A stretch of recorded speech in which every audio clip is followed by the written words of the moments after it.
नमस्कार and welcome to flashback. इस हफ्ते हम बात करेंगे एक ऐसे क्रिकेटर की जिसने 1999 में डेब्यू किया। शुरुआत में प्रदर्शन कोई बहुत खास नहीं रहा, लेकिन जब 2 साल के अंतराल के बाद वो 2001 में वापस इंटरनेशनल क्रिकेट में आए तो उनकी बड़ी ही धमाकेदार वापसी हुई। बहुत ही एक्सप्लोसिव उनका गेम था और बहुत छवि उनके गेम में दिखती थी सचिन तेंदुलकर की, जो उनके रोल मॉडल भी थे। ये एक ऐसे क्रिकेटर हैं जो अपनी सफलता का श्रेय काफी हद तक तत्कालीन कैप्टन सौरव गांगुली को देते हैं। कैसे वो सवेरे 4 बजे उठते थे, प्रैक्टिस करने जाने के लिए 5 बजे की बस पकड़ते थे। क्यों? वो अपनी मां को अपने सक्सेस का बड़ा श्रेय या क्रेडिट देते हैं। जी हां, आज मैं आपको सुनवाऊंगा मेरा पुराना इंटरव्यू वीरेंद्र सहवाग के साथ। बहुत ही एक्सप्लोसिव, स्टाइलिश और अटैकिंग बैट्समैन। बताइएगा हमें कैसी लगी आपको हमारी पेशकश। और जी हां, चैनल को लाइक और सब्सक्राइब करना मत भूलिए। Thank you for watching. दोस्तों नमस्कार, मैं हूं संजीव श्रीवास्तव और आप सभी का स्वागत है। इस हफ्ते हम आपकी मुलाकात करवा रहे हैं एक बहुत ही स्पेशल, बहुत ही विशेष, रियली स्पेशल गेस्ट से। जी हाँ, हमारे मेहमान है the very stylish, the very explosive, बहुत ही धुआंधार बल्लेबाज, दिल्ली डेयरडेविल्स के आइकॉन और captain Virender Sehwag. Thank you very much Virender. धन्यवाद। तो शुरुआत शुरू से करते हैं, बचपन के दिनों से करते हैं कि क्या एकदम, जैसे एक जगह मैंने पढ़ा था आप 7 महीने के थे जब किसी ने बल्ला दे दिया था, तो ये तो अभिमन्यु से भी कुछ ज्यादा, मतलब एकदम तैयारी के साथ ही आए थे बॉस। मुझे नहीं मालूम, लेकिन कहा सुना ज़रूर है मैंने भी अपने फादर मदर से कि जब आप 6-7 महीने के थे तो आप बहुत रोए थे बल्ले को देखकर। तो मतलब मे भी मेरे लिए बल्ला देखना एक अलग चीज़ थी, क्योंकि बच्चों को उस समय खिलौने इतने नहीं मिलते थे। तो किसी ने अगर छोटा बैट गिफ्ट किया है तो उसको देखकर एक एक्साइटमेंट हो गई होगी कि मुझे कुछ तो मिला खेलने के लिए। क्योंकि मैं इतनी बड़ी जॉइंट फैमिली रहता था कि मेरे फादर के 6 भाई थे और लगभग 50 या 52 लोग हम लोग एक ही घर में रहते थे। तो इतने बच्चे थे, उनमें खिलौना मिलना और उसके साथ खेलना बहुत एक खुशी की बात है अपने आप में, क्योंकि मेरे से बड़े इतने बच्चे थे कि वो खिलौना मेरे तक आने ही नहीं देते थे। लेकिन एक फायदा भी तो है ना 50-52 लोगों की घर में रहने से, कि 4-5 क्रिकेट टीम तो बनी जाती। जी बिल्कुल। मतलब बच्चे इतने थे हम लोग, मेरे जो कज़न ब्रदर्स हैं और सिस्टर्स हैं वो इतने ज़्यादा थे कि हम लोग कभी बोर नहीं हुए, कि हमेशा खेलते रहे घरों में और डिफरेंट गेम खेलते रहे। कि जो हॉकी का सीज़न आता था तो हॉकी भी खेलते थे, क्रिकेट भी खेलते थे, फुटबॉल भी खेलते थे, चेस भी खेलते थे। तो हर एक स्पोर्ट खेलते रहते थे घर में। तो कभी बोर नहीं हुए और कभी ऐसा लगा नहीं कि हमें किसी की ज़रूरत है और बाहर के बंदों की। बहुत छोटी सी उम्र में बल्ला मिल गया, फिर क्रिकेट खेलते हो, बड़े भी होने लगे, फिर कभी कभी पिटाई भी होती होगी कि क्यों क्रिकेट खेलते हो। अब तो लोग कहते हैं खेलो खेलो यार, इतने करोड़ों मिलते हैं, लेकिन तब तो लोग कहते हैं भैया पढ़ाई करो, क्या कर रहे हो, खेल में समय क्यों बर्बाद कर रहे हो। ऐसा नहीं हुआ मेरे साथ, क्योंकि मेरी पिटाई होती थी हमेशा पढ़ाई के लिए, खेल के लिए कभी नहीं पिटाई हुई। क्योंकि उनको मालूम था कि ये पढ़ाई में अच्छा नहीं है, तो उसको पढ़ाई पे ज़्यादा जोर देने के लिए मुझे ज़रूर फोर्स किया जाता था। और मैं कई बार पिटाई भी हुई है फादर मदर से, लेकिन खेलने के लिए नहीं, क्योंकि मुझे पूरा मोटिवेट कर देते, पूरा सपोर्ट कर देते कि ओके कि बच्चा स्कूल में जाता है, स्कूल से आता है तो कुछ देर तो खेलेगा, कुछ ना कुछ तो खेलेगा। बट मैं कुछ ज़्यादा ही खेलता था। स्कूल से आता था, बस्ता कमरे में फेंकता था और खेलने निकल जाता था, वापस रात को आता था। क्योंकि हमारी फैमिली, जब हम लोग नजफगढ़ में शिफ्ट किए, हम लोग एक्चुअली हरियाणा से हैं और हरियाणा से सन 70 में शिफ्ट किए थे। तो मेरा जन्म 78 में हुआ था, तो मैं पला बड़ा नजफगढ़ में ही हूँ। तो उस समय बहुत ही कम फैमिली थी जो इतना अच्छा कर रही थी बिज़नेस में, और हमारी उनमें से एक फैमिली थी जो बहुत अच्छा कर रही थी और सारा नजफगढ़ हम लोगों को जानता था। और कभी प्रॉब्लम नहीं, इसलिए मेरे घर वालों को चिंता नहीं हुई कि वो कहाँ खेल रहा है, वो वापस आएगा नहीं आएगा। तो कोई ना कोई मुझे घर छोड़ देता था मेरे खेल खत्म होने के बाद। वाह। और जब वीरेंद्र सहवाग की शुरुआती इनिंग्स बड़ी हिट होती थी, और जैसे सब चलन है टेलीविजन की दुनिया का कि फौरन 1-2 कैमरा जहाँ रहते हैं वहाँ पहुँच जाते हैं, और क्या हुआ क्या। और हम सबको ध्यान है आपकी मदर, माँ इतनी प्यार से और इतनी स्वीटली बातें करती थी कि मेरा बेटा और अच्छा खेले, या मैं प्रार्थना कर रही हूँ। सभी के माँ बाप करते हैं, लेकिन वो भी एक छवि दिमाग में बनी हुई है, वीरेंद्र सहवाग की माँ। जी बिल्कुल, क्योंकि मेरी यहाँ तक पहुँचने में सक्सेस में सबसे ज़्यादा उन्हीं का हाथ होगा। क्योंकि नजफगढ़ से फिरोजशाह कोटला या नजफगढ़ से जामिया जाना कोई आसान काम नहीं था। और बस में जाता था, सुबह मैं 5 बजे की बस पकड़ता था। बस 5:30 की होती थी, लेकिन 5 बजे बस में किट बैग के साथ जाता था, क्योंकि अगर 5:30 पहुँचता तो शायद सीट नहीं मिलती, बैग रखने की जगह नहीं मिलती, बस फुल हो जाती। तो अगर मैं 5 बजे निकलता तो मैं उठता 4:30 बजे था, 3:45 बजे था। लेकिन वो उठती थी 4 बजे, उठ के खाना बनाना, सब तैयार करना, मुझे ब्रेकफास्ट देना और फिर मेरा लंच पैक करना। आई थिंक मुझसे ज़्यादा कहीं उनकी मेहनत थी, जो कि उनकी मेहनत का फल मुझे ज़रूर मिला, भगवान ने उनको ज़रूर दिया। तो आई थिंक माँ और बाप का बहुत बड़ा रोल होता है बच्चे की परवरिश में और उसके कैरियर में। आई थिंक मेरे कैरियर में भी मेरे माँ बाप का बहुत बड़ा रोल था, और उनकी सपोर्ट नहीं मिलती तो शायद मैं यहाँ तक नहीं पहुँचता। सही बात है। और अब जब बातें करते हैं तो इतना आसान से सब कुछ लगता है, लेकिन ये सुनते हुए भी कि 4 साढ़े 4 उठो बस की सीट के लिए, क्योंकि समझ में आती है बस तो भरी हुई होती है, बिल्कुल। किट बैग कहाँ रखोगे, नहीं तो महंगे बल्ले होते हैं, महंगी किट होती है, इधर उधर टूट जाए, काफी संघर्ष रहा बहुत। जी बिल्कुल, क्योंकि अगर आप एक बल्ला उस समय में मैंने जो खरीदा था वो 1500 से 2000 रुपये का था। अगर आपका बल्ला टूट जाता तो आपको फिर 3-4 महीने इंतज़ार करना पड़ता था पैसे जोड़ के बल्ला ख़रीदने के लिए। तो मैं वो नहीं चाहता था कि मेरा बल्ला बस में किट बैग रखने से टूटे। बेहतर है कि ग्राउंड में खेलते हुए टूटे तो ज़्यादा अच्छा रहेगा, क्योंकि एक फील रहती है कि प्लेयर को कि अगर मेरा बल्ला टूटे तो बाहर खेलते वक्त टूटे, ना कि बाहर रखा हुआ टूटे। तो इसलिए काफ़ी स्ट्रगल करनी पड़ती थी बैग को रखने में, क्योंकि बहुत सारी गालियाँ खानी पड़ती थी, कभी ड्राइवर से, कभी कंडक्टर से, कभी पब्लिक से कि ये बैग यहाँ क्यों पड़ा है, इसको हटाओ, इधर रखो। तो लेकिन लकीली जिस बसों में मैं ट्रैवल करता था कुछ टाइम के बाद सब मुझे जानने लगे, पहचानने लगे, तो प्रॉब्लम नहीं आती थी। एटलीस्ट वो मेरे लिए पहले ही जगह बना के रखते थे कि वो लड़का आएगा यहाँ पर उसका किट बैग रखा जाएगा। मेरे मुंह का सवाल छीन लिया आपने कि जब वीरेंद्र सहवाग बन गए तब तो बसों में चले नहीं, लेकिन वो ड्राइवर कंडक्टर कोई मिलते थे जो सवेरे 5:30 बजे की बस वाले? जी बहुत, क्योंकि जब मैं बना उसके बाद भी मैं उनसे मिला, क्योंकि मैं उन्हें अपनी पार्टीज़ में या अपने फंक्शन में ज़रूर इनवाइट किया, क्योंकि कुछ ड्राइवर या कंडक्टर ऐसे थे जिनसे बहुत अच्छे रिलेशंस बन गए थे और वो जानते थे, नाम से पहचानने लग गए थे। और वीरेंद्र सहवाग के नाम से नहीं, वो भोली के नाम से जानते थे, क्योंकि उस समय मैं जब नजफगढ़ में टूर्नामेंट खेलता था तो यही नाम से सब लोग जानते थे। तो जब भी अखबार में कटिंग आती थी तो किसी को नहीं पता होता था वीरेंद्र सहवाग कौन है, तो उनको तो ये लगता था यार तूने तो कुछ किया ही नहीं मैच में। जब मैं उन्हें बताता था कि नहीं मैंने 100 रन बनाए और मेरा नाम वीरेंद्र सहवाग है, तब उन्हें पता चलती थी कि अच्छा, बट हम तो ये सोचते थे कि तुम्हारा नाम भोली है। मैंने कहा नहीं, वो घर का नाम है, स्कूल का नाम वीरेंद्र सहवाग है। क्या बात है। अच्छा, आपके कोच भी बड़े, मतलब उनका तो बड़ा ज़बरदस्त कंट्रीब्यूशन था, लेकिन आपकी वजह से वो भी बड़े हिट हुए। उनका भी नाम एन शर्मा साहब का, वो कोई खास तरीके से आपको सिखाते थे क्रिकेट खेलना? जी, जब मैंने 10वीं कक्षा पास की और उसके बाद मुझे लगा कि शायद मुझे क्रिकेट में ज़्यादा इंटरेस्ट है और ज़्यादा उस स्कूल में एडमिशन लेना चाहिए जहाँ पर क्रिकेट टीम है उस स्कूल की, तब मैंने नजफगढ़ का स्कूल छोड़कर विकासपुरी जी ब्लॉक में एडमिशन लिया गवर्नमेंट स्कूल में, जहाँ पर mister N Sharma ji sports teacher थे। सबसे पहले जब मेरा ट्रायल लिया गया तो वहाँ पर वो मुझसे काफ़ी इम्प्रेस हुए। तो उन्होंने कहा कि नहीं, आपके अंदर टैलेंट है और आप आइए, हम आप प्रैक्टिस करेंगे, तो उसके बाद धीरे धीरे आपको क्रिकेट के बारे में और ज़्यादा बारीकियाँ बताएंगे। और उसके साथ साथ उन्होंने मुझे क्रिकेट तो सिखाई, लेकिन एक अच्छे इंसान के अंदर क्या क्या गुण होने चाहिए वो ज़रूर सिखाए। तो मैं उनका शुक्रगुजार हूँ कि आज इस लेवल पर हूँ और जो चीज़ मैं कर रहा हूँ वो सब उन्हीं की बदौलत है। ऐसी क्या कुछ गुरु मंत्र दिए उन्होंने जो आप सच्चे मन से अभी भी फॉलो करने की हमेशा कोशिश करते हैं? उन्होंने ये कहा कि आप कितने भी बड़े प्लेयर बन जाएं, लेकिन एक अच्छा इंसान बनना भी ज़रूरी है। तो आपको हमेशा दूसरों को रिस्पेक्ट देनी पड़ेगी, दूसरों को रिस्पेक्ट करनी पड़ेगी, चाहे वो ग्राउंड्समैन हो, चाहे वो विकेट बनाने वाला हो, चाहे वो अंपायर हो, चाहे वो प्लेयर हो, चाहे वो आपकी अपोजिट टीम का प्लेयर हो, चाहे वो कोई भी हो, कोई झाड़ू मारने वाला ही क्यों ना हो। लेकिन अगर आप उससे प्यार से बोलेंगे, उसे रिस्पेक्ट देंगे, तो आप ये सोचिए कि उसको कितनी खुशी मिलेगी कि वीरेंद्र सहवाग एक झाड़ू मारने वाले या ग्राउंड्समैन से गले मिल रहा है, हाथ मिला रहा है, तो उसकी तो खुशी का ठिकाना ही नहीं होगा। कि अगर आपके पास एक ऐसी अपॉर्चुनिटी आती है कि आप किसी को हाय हेलो या किसी को गले मिलकर इतनी खुशियाँ दे सकें, तो इससे अच्छी और क्या बात होगी कि आप एक झप्पी कहते हैं जो कि बड़ी फेमस हुई थी मुन्ना भाई की मूवी से, कि किसी को जादू की झप्पी दो और वो खुश हो जाए, उसकी बीमारियां दूर हो जाए, उसका गम दूर हो जाए। तो इससे मतलब मुझसे खुशनसीब इंसान कोई नहीं होगा जो दूसरों को खुशी दे सके। ये बताएं, जब आपने अपना पहला मैच खेला तो कोई पाकिस्तान के खिलाफ, तो कोई बड़ा अच्छा डेब्यू नहीं हुआ, 1 रन बनाया आपने, आउट हो गए और उसके बाद थोड़ा शायद समय इंतजार भी करना पड़ा। तो वो कैसा दौर निकला कि यार मौका मिला, 1 रन बना के आ गए, अब अगला मौका कब मिलेगा, मतलब क्या सोच रहे थे उन दिनों? आई थिंक जब मैं खेला पहली बार सन 1999 में 1 अप्रैल को, उसके बाद वर्ल्ड कप 99 1 अप्रैल को खेले आप पहला मैच? अप्रैल फूल था शायद मेरे लिए लेकिन उस समय शायद मैं तैयार नहीं था इंटरनेशनल क्रिकेट के लिए, क्योंकि कभी मैंने इतनी तेज़ गेंदबाजी खेली नहीं थी डोमेस्टिक लेवल पर।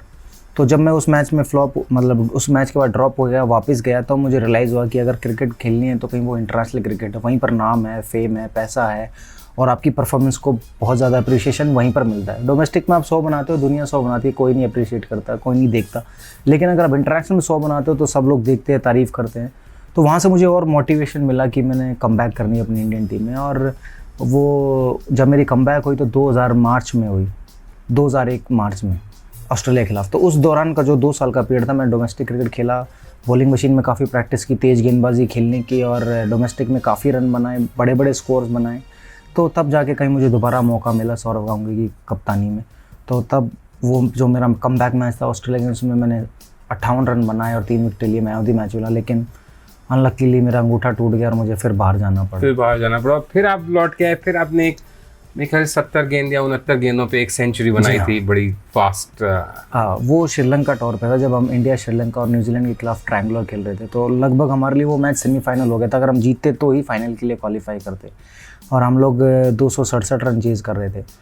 और तब सौरव गांगुली ने मुझे कहा कि आप अपने शॉट्स खेलिए, अगर आप पहले 15 ओवर में अपने शॉट्स खेलेंगे तो शायद हम लोग अच्छा शुरुआत दे सकते हैं टीम को और हमारी टीम शायद जीत सकती है। तो मैंने सिर्फ वही किया जो उन्होंने मुझे बोला, फॉलो किया उसको और मैं अपने शॉट्स खेलता रहा। और लकीली उस दिन शायद मेरा दिन था और मैंने 69 बॉल में 100 बनाया और उसके बाद से मेरी लाइफ टोटली चेंज हो गई। कभी कभी मन में ऐसा आता है कि मैं क्या कर रहा हूँ, मतलब कभी कभी एक साल तक बैड पैच चल जाता है, कभी कभी एक साल तक आप जिस चीज़ को छूते हैं जैसे सोना हो जाती है। आई थिंक ये भी एक क्रिकेट का हिस्सा है कि हर कोई, आप जब से क्रिकेट खेली जा रही है तब से उठा के देखिए, कोई भी एक ऐसा प्लेयर नहीं है जिसने हर सीज़न में ही रन बनाए हैं। कहीं ना कहीं उसका भी कैरियर में उतार चढ़ाव आते हैं। एक ज़िंदगी है, ज़िंदगी में अच्छे दिन भी होते हैं, बुरे दिन भी होते हैं। तो क्रिकेट की लाइफ भी ऐसी है कि कभी आपके रन बनेंगे तो कभी नहीं बनेंगे। ऑब्वियसली एक सीरीज़ आपकी जाएगी जब आप 500-600 रन बनाएंगे, एक सीरीज़ ऐसी भी जाएगी जब आप 100-150 रन बनाएंगे। तो ये तो हर एक बैट्समैन की लाइफ में आता है पीरियड। बट हाँ, उस दौरान जो ग्रेट प्लेयर होता है उसका वो पीरियड बहुत कम होता है, क्योंकि उसको मालूम है उस पीरियड से कैसे निकलना है, कैसे बाहर आना है, कैसे परफॉर्मेंस देनी है, क्या क्या चीज़ें करनी है। और जो एक गुड प्लेयर होता है शायद उसका वो पीरियड थोड़ा लंबा हो जाता है। तो इसलिए गुड से ग्रेट बनने के लिए बहुत मेहनत की ज़रूरत होती है और उस जो बैड पैच को कम करने की ज़रूरत होती है, जो कि हर कोई नहीं कर पाता। शायद सचिन तेंदुलकर जैसे कम ही खिलाड़ी हैं जो उस ख़राब दौर को कम रखते हैं और अच्छे दौरों को ज़्यादा रखते हैं। मेरा अगला सवाल भी आपने प्रीएम्प्ट कर दिया, क्योंकि मैं सच में पूछने वाला था, क्योंकि आपने बड़ी ज़बरदस्त इनिंग्स खेली हुई हैं, 2 ट्रिपल सेंचुरी मारी हुई हैं, कि आप खुद को गुड प्लेयर की श्रेणी में रखते हैं कि ग्रेट प्लेयर की श्रेणी में रखते हैं, कि गुड से ग्रेट बनने की जो चल रहा है प्रोसेस उसकी कैटेगरी में रखते हैं, किस में रखते हैं? आई थिंक अभी तक तो मैं कहूँगा कि शायद मैं गुड प्लेयर की कैटेगरी में आता हूँ, क्योंकि जो वेरी गुड तो कहिए, गुड और वेरी गुड एक ही बात है। परफॉर्मेंस बोलती है। गुड और वेरी गुड एक ही बात है क्रिकेट में, क्योंकि आपको गुड और ग्रेट के बीच का डिस्टेंस कोई मैटर नहीं करता। आप या तो गुड है या वेरी गुड है या वेरी वेरी गुड है, तो भी वही बात है आप गुड ही, लेकिन आपको ग्रेट बनने के लिए बहुत मेहनत करनी पड़ती है, सालों तक कंसिस्टेंट परफॉर्मेंस देनी पड़ती है, तब जाकर कहीं ग्रेट बनते हैं।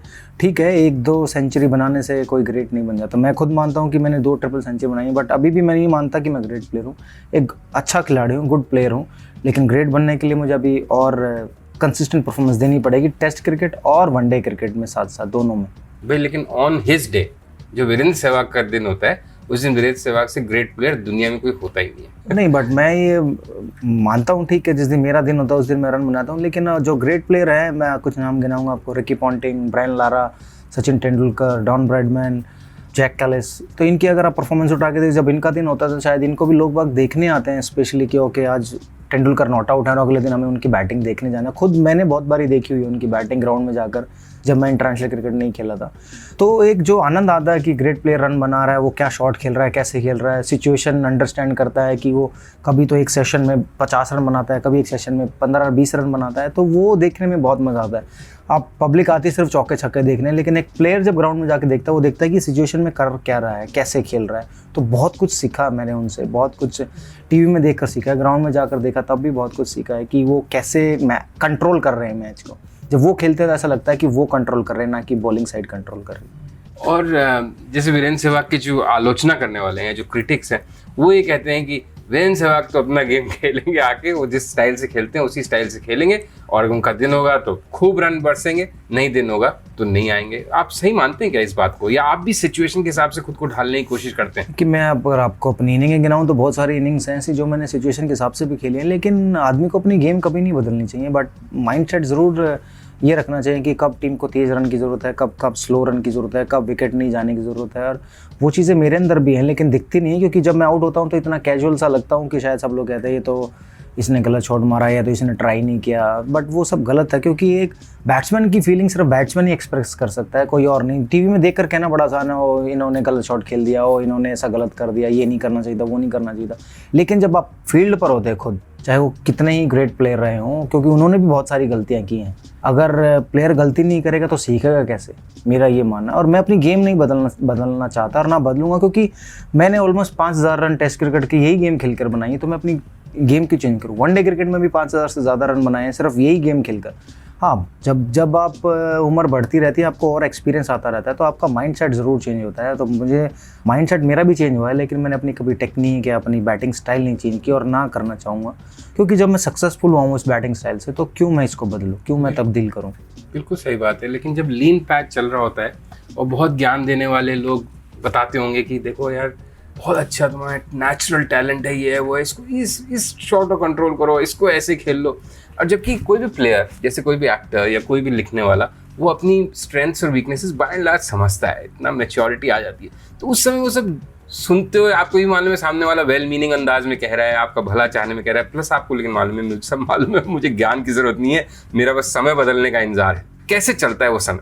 सुनता मैं सभी की हूँ और मैं कोशिश करता हूँ कि जो भी मुझे बताया जाता है या बोला जाता है, उसमें से जो मेरे बैटिंग स्टाइल में जो मुझे अच्छा लगे कि मैं उसमें से उसको ज़रूर अडेप्ट करता हूँ और कोशिश करता हूँ अपनी बैट में। मैं आपको एक एग्जांपल देता हूँ कि जब मैं रन नहीं बना रहा था, तो सुनील गावस्कर और श्रीकांत से मेरी बात हुई, तो उन्होंने यही कहा कि आप लेग स्टंप पे खड़े होते हैं और आप जब शॉट खेलने होते हैं तो आपकी तीनों विकेटें दिखती हैं, जहाँ बॉल पड़ के अंदर आता है या तो आपके पैड पे लग जाती है, या पेल्विक हो जाते हो, या आप बोल्ड हो जाते हो। तो बेहतर है कि आप मिडल और ऑफ स्टंप पे खड़े हों ताकि वही बॉलें आपके पैड पे ना लग के बैट पे लगे। तो मैंने वो ट्राई किया और मैं सक्सेसफुल हुआ।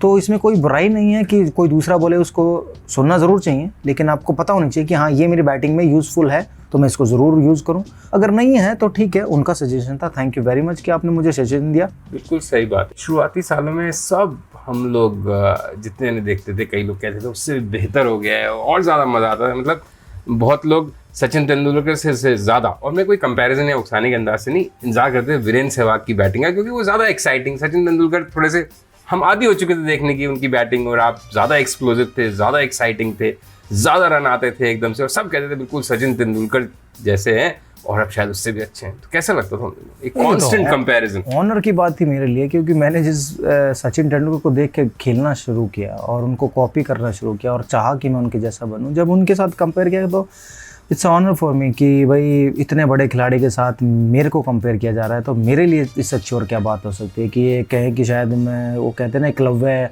जिन्होंने द्रोणाचार्य को, उन्होंने कभी उनको कोचिंग नहीं दी, तीरंदाजी नहीं सिखाई, लेकिन फिर भी उन्होंने अपना गुरु माना। तो मैं कह सकता हूँ कि उनसे मेरी कभी मुलाकात नहीं हुई जब तक मैं इंटरनेशनल नहीं खेला, लेकिन एटलीस्ट मैंने ये तो माना कि हाँ भाई ये मेरे गुरु भी हो सकते हैं, या ये मेरे चाहने वाले हैं, मेरे रोल मॉडल हैं। तो आई थिंक एक बड़ी खुशी की बात है मेरे लिए, बड़ी ऑनर की बात है कि उनसे मुझे कंपेयर किया गया। बट सचिन तेंदुलकर एक ही हो सकता है, उस जैसा दूसरा कोई नहीं आ सकता। ये बताएं कि मिडिल ऑर्डर से फिर ओपनिंग और फिर कभी दूसरे ऑर्डर, ये एडजस्टमेंट्स में कुछ प्रॉब्लम होती है या इट्स ईजी? नहीं, मुझे कभी प्रॉब्लम नहीं हुई, बट हाँ, पहली बार ज़रूर मुझे जब सौरव गांगुली ने पूछा कि आप ओपनिंग करेंगे, तो मुझे थोड़ा झटका लगा, क्योंकि आज तक मैंने कभी ओपनिंग नहीं की, नया बॉल नहीं खेला था।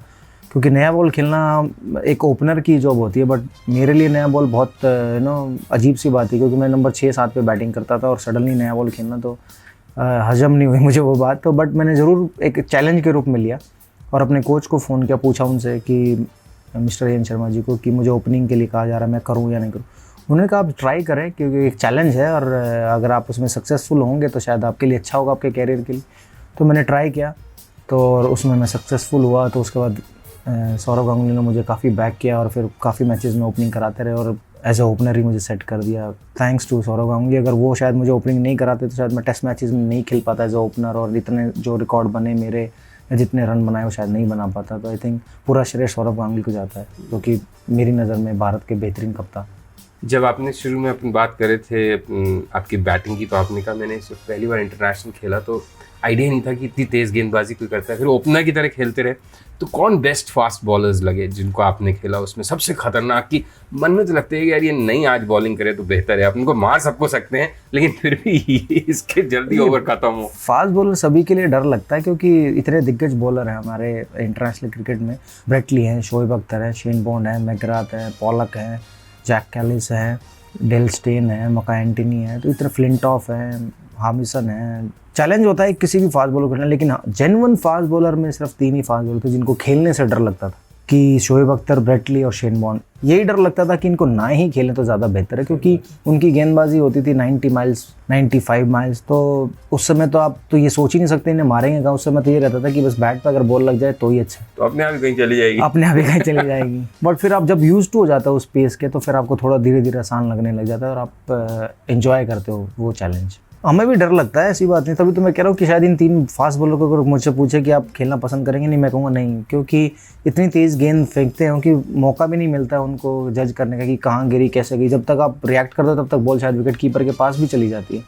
तो डर ज़रूर लगता है, लेकिन फिर वही बात आ गई कि चैलेंज है, आपको उसको एक्सेप्ट करना पड़ता है। और उसके अगेंस्ट जब आप रन बनाते हो तो फिर आपकी सबसे ज़्यादा तारीफ भी होती है कि वीरेंद्र सहवाग ने ट्रिपल सेंचुरी बनाई, बेस्ट फास्ट बॉलिंग अटैक था पाकिस्तान का या साउथ अफ्रीका का, कि उससे बेहतर कोई बॉलिंग अटैक हो ही नहीं सकता। तो फिर वो जब अप्रिशिएट होती है परफॉर्मेंस, तो फिर उस समय खुशी भी बहुत मिलती है। अभी जो एकदम T20 और IPL से एकदम सब झगमगा गया है पूरा क्रिकेट की दुनिया, और शोर शराबा, इतना हंगामा, पैसा, ग्लैमर तो हमेशा से ही कुछ और बढ़ गया है। इस पे कैसा लगता है? आई थिंक अच्छा इसलिए लग रहा है क्योंकि एक अपॉर्चुनिटी मिली है IPL के थ्रू, इस लीग के थ्रू अंडर 19 और अंडर 22 के प्लेयर्स को कि अपनी प्रतिभा दिखाइए। आपको अपॉर्चुनिटी मिली है कि फुल स्टेडियम पैक्ड है पब्लिक से, लाइव कवरेज है, एंटरटेनमेंट है, सब लोग बारीकी से देख रहे हैं मैचेस को। तो अगर कोई अंडर 19 या 22 प्लेयर अगर उसमें अच्छा परफॉर्म करता है और उसे मौका मिल सकता है इंडियन टीम में आने का, काफ़ी लड़कों ने इंप्रेस किया है। शिखर धवन दिल्ली से, उन्होंने इंप्रेस किया। कोई रजत खेल रहे थे, रजत भाटिया खेल रहे थे, उन्होंने इंप्रेस किया। एक गोनी फास्ट बॉलर है चेन्नई के, उन्होंने इंप्रेस किया, वो भी नॉर्थ के हैं। और उधर से जडेजा जयपुर से हैं, अंडर 22 प्लेयर, वो इतना इंप्रेस कर रहे हैं। तो इंटरनेशनल क्रिकेटरों को ओके, उनको ज़रूरत नहीं भी है इस लीग की, अगर वो नहीं भी खेलें तो कोई प्रॉब्लम नहीं, उनके पास ऑलरेडी वो इंटरनेशनल क्रिकेट खेल रहे हैं, टेस्ट और 1 डे और 2020। लेकिन हाँ, डोमेस्टिक प्लेयरों के लिए बहुत फ़ायदा है, बहुत अच्छी अपॉर्चुनिटी है। और इतनी कम उम्र में उनको पैसा मिलेगा, तो वो भी एक जो प्रॉब्लम रहती है क्रिकेटर की, वो भी दूर हो गई है। अच्छा, इतनी चर्चा चीयर लीडर्स की चल रही है कि आपको भी डिस्ट्रैक्ट करती हैं वो, या लगता है कि ये ध्यान बढ़ता है? प्लेयरों का तो ध्यान भी शायद नहीं जाता होगा, क्योंकि उनका कंसंट्रेशन लेवल इतना हाई होता है कि वो अपने मैच में ज़्यादा इंटरेस्ट रखते हैं कि मैच में क्या हो रहा है, क्या सिचुएशन है, रादर देन उन गर्ल्स पर ध्यान रखने के लिए। तो अगर वो जो भी कर रही हैं वो सिर्फ पब्लिक को एंटरटेनमेंट के लिए कर रही हैं, प्लेयर्स को एंटरटेनमेंट के लिए नहीं, क्योंकि प्लेयर तो ऑलरेडी अपने गेम पे ध्यान दे रहा है, उसमें उससे एंटरटेनमेंट मिल रही है उसे।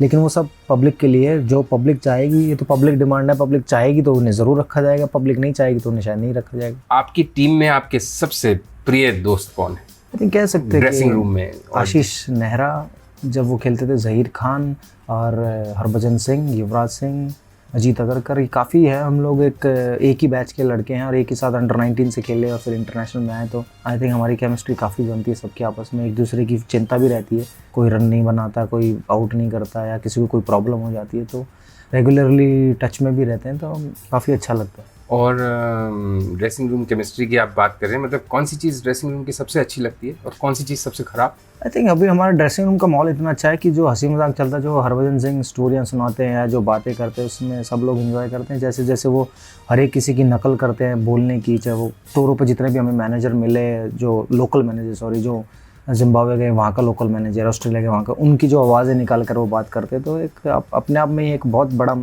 एंजॉय करते हैं, फ़न होता है ड्रेसिंग रूम के अंदर। मतलब उन्हीं की नहीं, इंडिया के भी काफ़ी मैनेजरों की और काफ़ी प्लेयरों की आवाज़ें निकाल के बोलते हैं, जैसे श्रीशांत की निकाल के बोलते हैं, या कभी ईशांत शर्मा की आवाज़ें निकाल के बोलते हैं, तो काफ़ी इंजॉय करते हैं। तो एक माहौल जो है वो एक अच्छा माहौल बन जाता है, तो उसमें आप प्रेशर को भूल जाते हो थोड़ी देर के लिए ना, कि ग्राउंड में क्या हो रहा है क्या नहीं। और ख़राब टाइमिंग होता है जब कि अंदर विकेट गिरे और सब एकदम क्वाइट हो जाते हैं, चुप हो जाते हैं, कि सुई गिरे तो वो भी उसकी आवाज़ सुन सकते हो, कि जब प्रेशर सिचुएशन आती है, आउट 3-4 हो जाते हैं इंडियन टीम के, तो वो सबसे ख़राब टाइम लगता है, वो सबसे ख़राब लम्हा लगता है हमें। कि उस समय हम कोशिश करते हैं कि कुछ ऐसा करें कि सब लोग वहाँ से ध्यान हटाकर थोड़े खुश हों, एंजॉय करें और वापस गेम में कंसंट्रेशन लेवल बढ़े। वीरेंद्र सहवाग, आपने कभी आउट होके, कम से कम मुझे ध्यान नहीं आ रहा कि कोई बॉलर को घूरा हो या कुछ ऐसा जेस्चर किया हो कि अंपायर को तेजी से, मतलब ये जो एक किस्म का अग्रेशन क्रिकेट फील्ड पे हम देखते हैं कई प्लेयर्स में है, आप नाम ले रहे थे, उनमें से भी एक आध प्लेयर्स में है, क्या आप उसको अप्रूव करते हैं कि ऐसा होना चाहिए, या मुझे अपनी स्टाइल की बात है? मेरा ये मानना है, अगर आप आउट हो गए हैं तो आपको कोई हक नहीं है नाराज़ होने का। आप आउट हो गए, ठीक है, कभी अंपायर गलत आउट देता है, कभी आप आउट होते हैं तो अंपायर भी नॉट आउट देता है, तो कोई हक नहीं है आपको बॉलर को कुछ बोलने का या अंपायर को कुछ बोलने का। अगर अंपायर ने आउट दिया तो आप उसकी रिस्पेक्ट कीजिए और आप ड्रेसिंग रूम की तरफ वापस जाइए, क्योंकि जब आप दूसरों को रिस्पेक्ट देंगे तो ही आपको रिस्पेक्ट मिलेगी। जहाँ ये मेरा पर्सनल मानना है, और मिलता भी ऐसे कि आज जितने भी अंपायर्स हैं वो सब आपको, मुझे बहुत रिस्पेक्ट देते हैं, क्योंकि मैं उनको रिस्पेक्ट देता हूँ। और एक जो कहते हैं रिलेशनशिप बहुत अच्छी बन जाती है, तो अंपायर भी विश्वास करने लग जाता है, ओके ये प्लेयर है, जब इसका एज लगता है तो अपने आप चला जाता है, वॉक कर लेता है। अगर ये नॉट आउट है तो शायद कभी हम लोग गलत डिसीजन लेते तो उसके बाद वो सॉरी भी बोल जाते हैं, तो एक जो रिलेशन बन जाता है वो बहुत काम आता है आपके क्रिकेट कैरियर में भी और उसके बाद भी। और इस दूसरी तरफ से इस अग्रेशन की शायद ये प्रॉब्लम भी है कि ये सामने वाली टीम दूसरे देश की टीम हो, उसके साथ साथ होते होते अपनी टीम प्लेयर्स पे भी निकलने पड़ लगता है। अगर आदत ही पड़ गई तो एक प्रॉब्लम तो है ही ना। कभी कभी हो सकता है, ज़रूर हो सकता है, क्योंकि आप पता नहीं किस मूड में आप अंपायर को बोल के आए और सडनली बाहर आपको कोई कुछ बोल दे तो आप शायद उस अग्रेशन में ही उस प्लेयर को कुछ बोल सकते हैं, बट ऐसा कम देखने को मिला है, लेकिन हो ज़रूर सकता है। सबसे ज़्यादा आपके मुश्किल वक्त में, बैड पैच में, आपको किसका सपोर्ट मिलता था टीम में? मतलब अमंग्स प्लेयर्स, घर में तो करेंगे ही, दोस्त तो सपोर्ट करेंगे। ज़रूर, मुझे मेरे इन जितने मैंने अपने दोस्तों के नाम लिए उन सबका कॉल आता था, SMS आता था कि आप अच्छे प्लेयर हैं, आप बेहतरीन हैं, आपके अंदर टैलेंट है और आप कमबैक ज़रूर करेंगे, बस अपनी मेहनत करते रहिए, अपनी फिटनेस पर ध्यान रखिए, अपनी क्रिकेट को कोशिश कीजिए कि आप और अच्छी बैटिंग मतलब प्रैक्टिस करें, तो अपनी जो टेक्निक है या जो अपने का फुटवर्क है, जो भी कुछ है उसको आप इम्प्रूव करें। उसमें आशीष नेहरा थे, हरभजन, युवराज, अजीत अगरकर, जहीर खान, इवन सचिन तेंदुलकर, सौरव गांगुली, वो भी मुझे SMS और फ़ोन करते थे कि निराश नहीं हुएगा, क्योंकि ये दौर सभी के कैरियर में आता है कि कोई ड्रॉप हो जाता है, कोई नहीं होता, लेकिन परफॉर्मेंस नहीं होती, ये तो सभी के प्लेयरों के लाइफ में आता है। तो बट आपके अंदर टैलेंट है, आपके अंदर क्षमता है, आप वापस ज़रूर आएंगे, जब आएंगे तो एक बेहतरीन प्लेयर बनकर आएंगे। और इन सब के जो आप नाम ले रहे थे, जो शैतानी करते हैं कुछ या ड्रेसिंग रूम में मज़े ज़्यादा लेते हैं, तो आप भी कभी करते हैं? आप भी दूसरों को तंग करते हैं? आप भी किसी के जूते छुपा देते हैं या टोपी हटा लेते हैं? मतलब मैं तो ऐसे ही बहुत मतलब इंसिडेंट तो याद नहीं, लेकिन बहुत बारी किया होगा हमने। ज़रूर एक इंसिडेंट है कि हम लोग श्रीलंका में गए थे शायद 2001 में, जब मेरी पहली सीरीज़ में मैंने 69 बॉल पर 100 बनाया, तो उस सीरीज़ में हम लोगों ने एक अजीब सा मास्क खरीदा था जो बहुत डरावना था, और उसको पहनकर वाइट चादर ओढ़ कर तो बहुतों को डराया भी है। तो काफ़ी इंजॉय, क्योंकि आप हमेशा जब आप इंटरनेशनल क्रिकेट खेलोगे तो आपके ऊपर प्रेशर बहुत रहता है कि परफॉर्मेंस का और मीडिया का और प्लस पब्लिक का एक्सपेक्टेशन बहुत है, तो आपको एंजॉय भी करना है। और आप एंजॉय कैसे कर सकते हो? फ़न करके आप एंजॉय कर सकते हो कि ग्राउंड ओके आपने मेहनत की, अपनी प्रैक्टिस की, हार्डवर्क किया, उसके बाद वापस आया, आप एंजॉय करो अपनी लाइफ को कि आप फ़न कर रहे हो किसी दूसरे के साथ। तो हमने बहुतों को डराया भी, और कई बार हमें शायद ऐसा भी हुआ है कि हम जब डराने गए तो हमें वापस भी मार पड़ भी सकती थी। युवराज सिंह को सब लोग इतना बॉलीवुड टाइप जो समझते हैं क्या वो उनकी पसंद का कोई गाना ध्यान आ रहा है या उसकी जो ये बॉलीवुड टाइप पर्सनालिटी है, इस पे कोई कमेंट?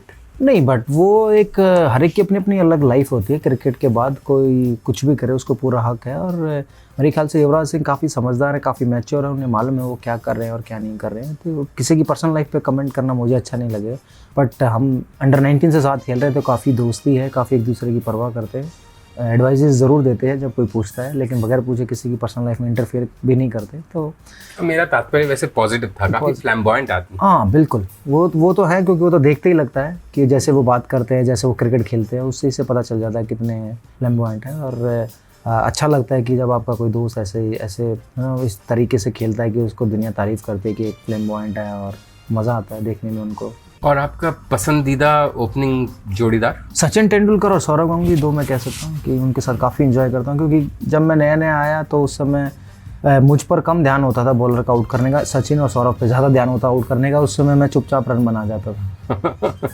आपने सौरव गांगुली की एज अ कैप्टन तारीफ करी, और इंडिया के सबसे सक्सेसफुल कैप्टन में से एक सौरव गांगुली हैं। Mahendra Singh Dhoni as a captain कैसे लगते हैं? हालांकि अभी नए हैं, 1-2 साल ही।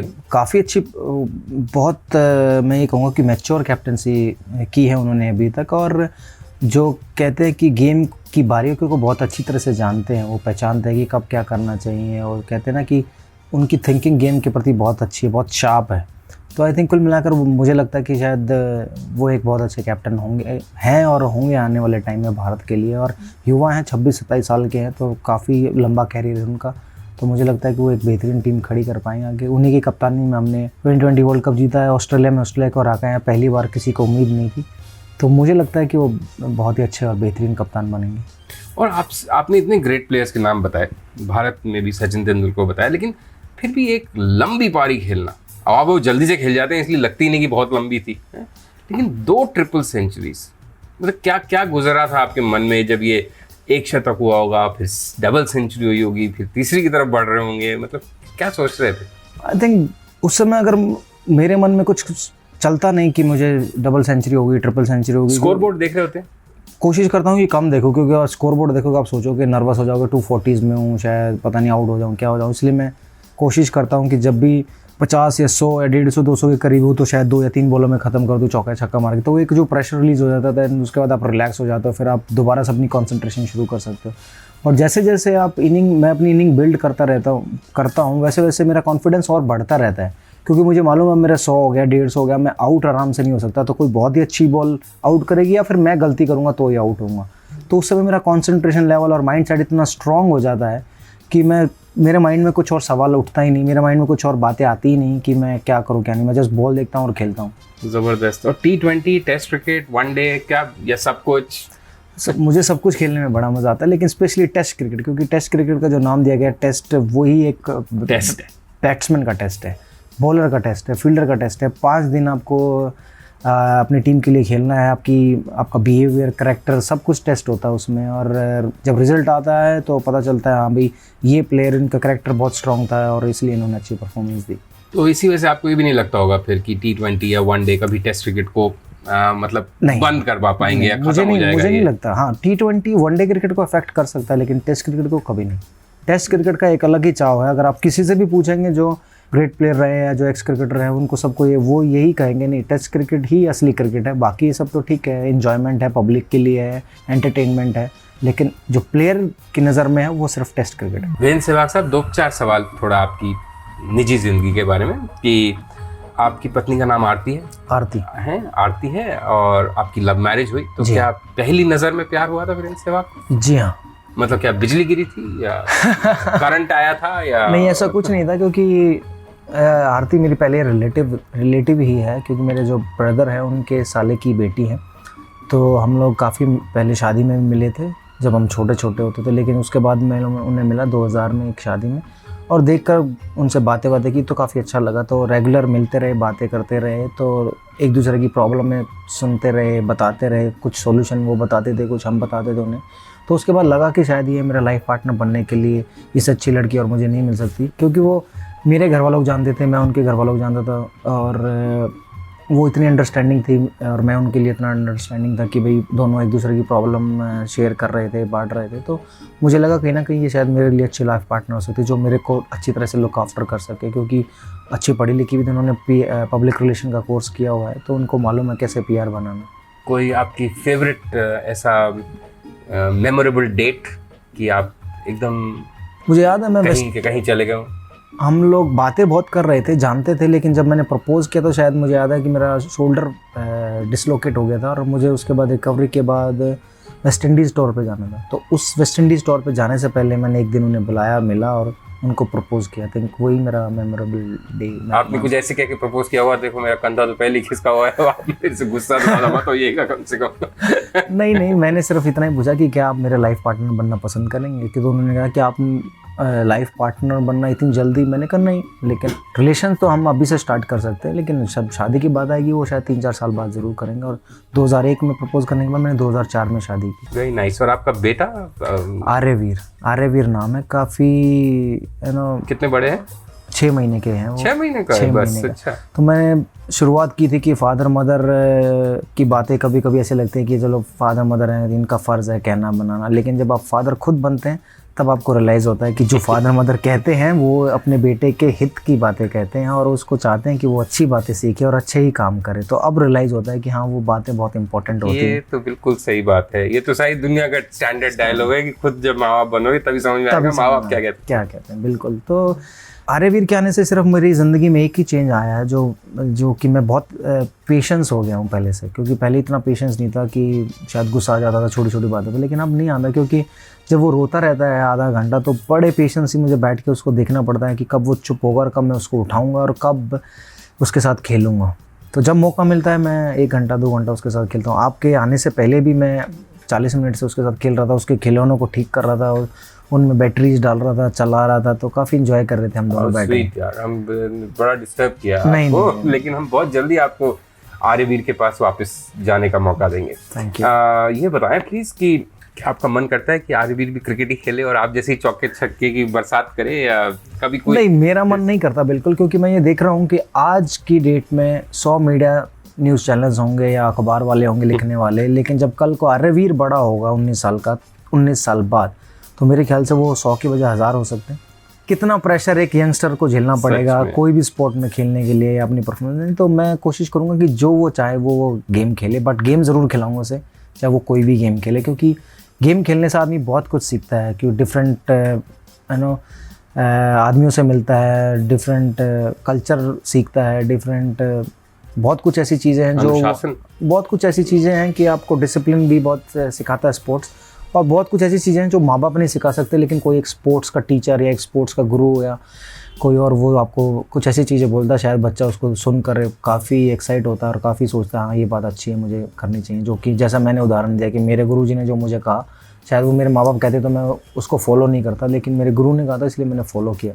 एक सवाल जो मेरे पहले मन में आया था कि क्रिकेटर पे क्योंकि इतना प्यार दुनिया उंडेलती है, इतनी दुनिया मरती है कि उसके बिगड़ने के बहुत चांस रहते होंगे, फिसलने के, बिगड़ने के, दिमाग खराब होने के। तो कैसे अपना संतुलन बना के, अगर बना के चलते हैं, हो सकता है सिर्फ एक्टिंग करते हो कि भाई संतुलन बना रखा है और दरअसल नहीं बना रखा। नहीं बिल्कुल, वो आज की डेट में तो बहुत ज़्यादा इंपॉर्टेंट है, क्योंकि जितने यंगस्टर आ रहे हैं उनको जो फेम मिल रहा है, तो उसमें ऐसा भी सोचता है उस फेम में उस शायद वो क्रिकेटर अपनी राह भूल जाए और वो कह सकते हैं एंटरटेनमेंट लाइन या ये बॉलीवुड लाइन में चला जाए या कुछ ऐसा कर ले कि जिससे कि वो अपने क्रिकेट को सेक्रीफाइस कर दे कहीं ना कहीं। तो मुझे डर भी है लेकिन खुशी भी है यंगस्टर के लिए कि उन्हें नाम और पैसा फेम मिले, लेकिन ये भी डर है कि कहीं ना कहीं वो सक्सेस अगर उनके दिमाग में चलेगी तो वो शायद मिसबिहेव भी करने लग सकता है और वो सोच सकता है कि मैं तो बहुत बड़ा बन गया हूँ और अपने क्रिकेट को कम टाइम देना शुरू कर दे, तो जिससे उसको शायद आने वाले टाइम में प्रॉब्लम आ सके। तो बट हम जब डिस्कस करते हैं टीम मीटिंग्स में तो ये बातें ज़रूर डिस्कस करते हैं कि फर्स्ट प्रायोरिटी हमारी क्रिकेट है, उसके बाद जो भी चीज़ें आएँ आप वो कीजिए, लेकिन अपनी क्रिकेट को ज़्यादा से ज़्यादा टाइम दीजिए, अपनी फिटनेस को ज़्यादा टाइम दीजिए। और जहाँ तक मुझे लगता है कि हमारे सारे यंगस्टर्स काफ़ी समझदार हैं और वो सीख रहे हैं सीनियर प्लेयर से, जैसे मैंने सीखा सचिन तेंदुलकर, राहुल द्रविड़, अनिल कुंबले, सौरव गांगुली, वीएस लक्ष्मण, ये कितने डेडिकेटेड थे, डिसिप्लिन थे कि 10 बजे सो जाना, सुबह 6 बजे उठ जाना, अपने फिटनेस करना, अपनी प्रैक्टिस अलग से करना, टीम के साथ प्रैक्टिस करना, प्लस उसके बाद रुक जाना फिर और प्रैक्टिस करना। तो वो एक डिसिप्लिन लाइफ मेंटेन कर रहे थे और जिसकी वजह से ही वो इतने सक्सेसफुल हुए हैं। तो मेरे ख्याल से जो यंगस्टर हैं शायद वो भी ये चीज़ें देख रहे हैं, सीख रहे हैं और धीरे धीरे वो अपने कैरियर में ये चीज़ें ज़रूर अपनाएंगे। और हमने सुना है वीरेंद्र सहवाग आरती और आर्यवीर के बाद खाने से बहुत ज़्यादा प्यार करते हैं, सही बात? बिल्कुल, क्योंकि हम लोग इतने टूर पे रहते हैं कि घर का खाना भूल जाते हैं, लेकिन जब मैं घर आता हूँ तो मेरी मदर मेरे लिए एक स्पेशल कढ़ी बनाती हैं, जिसमें कढ़ी पकौड़ी तो हमने बहुत खाई, लेकिन जो मेरी मदर बनाती है वो पालक के पत्ते काट कर उसमें डालकर मिक्स करके वो बनाती है, जो कि बहुत स्वाद होती है और बहुत हेल्दी भी होती है। हाँ, हेल्दी भी होती है। तो वो खाना ज़रूर पसंद, जब भी मैं आता हूँ तो 1 या 2 दिन के अंदर अंदर वो कढ़ी ज़रूर बनती है और जब तक मैं रहता हूँ तो शायद 3-4 बार बनती ज़रूर है। किसके साथ खाते, रोटी के साथ कि चावल के साथ? रोटी के साथ, रोटी के साथ। और आप खुद बनाते भी हैं, कुक भी? नहीं, क्योंकि मैं जब काउंटी खेला 2003 में तब शायद मैंने एक बार ही कुक किया था दाल चावल, और वो भी माइक्रोवेव अवेलेबल था इसलिए इजीली बन गया। अदरवाइज कुकिंग मेरी शौक नहीं है बिल्कुल भी। बट हाँ, मैंने चाय बहुत बार बनाई है अपनी मदर के लिए क्योंकि जब मैं इंटरनेशनल स्टार्ट ही किया था तो वापस आया तो उस समय हम लोग सर्वेंट तो नहीं रख सकते थे, तो जब मदर की तबीयत ख़राब होती थी तो मैं घर में होता था, क्योंकि क्रिकेट खेलने के बाद मेरे लिए और कोई काम नहीं था, तो मैं घर में रहता था। जब उनकी तबीयत ख़राब होती थी तो उनको चाय ज़रूर बना के पिलाता था और आज भी कभी कभी मूड करता तो चाय ज़रूर बनाता हूँ घर में। बहुत अच्छी है। फिल्में देखते हैं? फिल्में देखने का शौक़ है, क्योंकि घर में पूरा दिन बिताना बहुत मुश्किल है, क्योंकि आप अपनी फिटनेस को 2-3 घंटे दे सकते हैं, लेकिन उसके बाद आपको खुद भी कुछ एंटरटेनमेंट करना पड़ता है और वाइफ और बच्चे को के लिए भी कोई ना कोई एंटरटेनमेंट ज़रूर चाहिए, क्योंकि वो भी घर में पूरा दिन रह के बोर हो जाते हैं। हाल में कौन सी फिल्म देखी? रेस मूवी देखी। रेस कैसी लगी? काफ़ी अच्छी लगी, काफ़ी सस्पेंस था उसमें, तो बड़ी खुशी हुई। काफ़ी कॉम्प्लिकेटेड प्लॉट था उसका, कई लोगों ने कहा यार ऐसी पिक्चरें भी नहीं बननी चाहिए कि भाई ये वो, बिल्कुल मतलब जैसे। बट कहीं ना कहीं इसमें सच्चाई है तभी ऐसी मूवीज़ बनती हैं, क्योंकि अगर आप देखें तो बहुत सारे एग्जांपल्स हैं मैंने अपनी लाइफ में देखे हैं, जो एक भाई अपने भाई की शक्ल देखने को तैयार नहीं, वो चाहता है उसकी प्रॉपर्टी मेरे नाम हो जाए, मेरी प्रॉपर्टी और बढ़ जाए। तो लाइफ में ये सब होता है कि अच्छे लोग भी हैं तो बुरे भी हैं। और सबसे फेवरेट फिल्म आपकी? शोले, अमिताभ बच्चन की और धर्मेंद्र की शोले बहुत बारी देखी मैंने और मतलब गिन नहीं सकता मैंने कितनी बार देखी हुआ। और फेवरेट एक्टर एक्ट्रेस? मेरा फेवरेट एक्टर अमिताभ बच्चन और एक्ट्रेस माधुरी दीक्षित। वीरेंद्र सहवाग साहब, आपने इतने तबीयत से खुल के प्यार से अपना समय हमें दिया, आर्यवीर को छोड़ के आए बीच में, और हमारे तमाम आशीर्वाद आर्यवीर के साथ। Best of luck to you for your future in this lovely game of cricket, और आप उसी तरह से लोगों का मनोरंजन करें, एंटरटेन करें और कई और ट्रिपल सेंचुरीज मारें वीरेंद्र सहवाग, क्योंकि टेस्ट क्रिकेट आपका फेवरेट है। Thank you very much sir for your time. Thank you.